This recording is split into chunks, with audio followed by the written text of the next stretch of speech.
In today's video, I'm going to teach you how to add a free FAQ section to your Shopify store in just 2 minutes. This is especially handy for those utilizing the Online Store 2.0 feature. Let's dive right in and make this a seamless part of your store's setup. To get started, you first want to navigate to the Apps section of your Shopify dashboard. Once you're there, use the search function and type in Any Section Store, Theme Sections. This tool is designed specifically to help Shopify store owners like you find and customize sections for your online shop, making it a perfect solution for adding an FAQ section with minimal hassle. You'll see some results pop up. What you need to do is click on the relevant result that matches our search and then proceed to install it. Don't be surprised when you're asked to confirm your installation. This additional step ensures that what you're adding is exactly what you want, and it protects your site from any unwanted changes. With the installation confirmed, you're now ready for the next part of the process.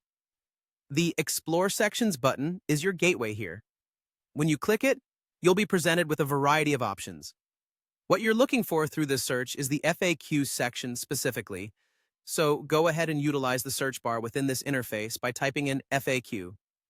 Once you have your search results, take a moment to look through the different FAQ templates on offer. Each template might provide slightly different looks or features, so it's worth considering which one fits best with your store's overall aesthetic and functional needs. Find the one that catches your eye or fits your purpose, and then go ahead and click on it. Now, with your preferred template selected, the next step is simple. Click the button labeled Get Free Section. This will add the FAQ section to your Shopify store at no cost. You can always revisit and tweak the look and feel of this section later if you decide to make changes. And just like that, you've successfully integrated a helpful FAQ section into your Shopify store. This FAQ will serve as a valuable resource for your customers, helping them find answers to common questions and improving their overall shopping experience on your site. Regularly updating your FAQ section with new questions and answers as your store grows is a good practice, providing clarity and boosting customer satisfaction. So there you have it, a quick and easy way to enhance your Shopify store in just a couple minutes. Thanks for watching, and don't forget to check out the other videos in this series for more quick tips and tricks for optimizing your online store.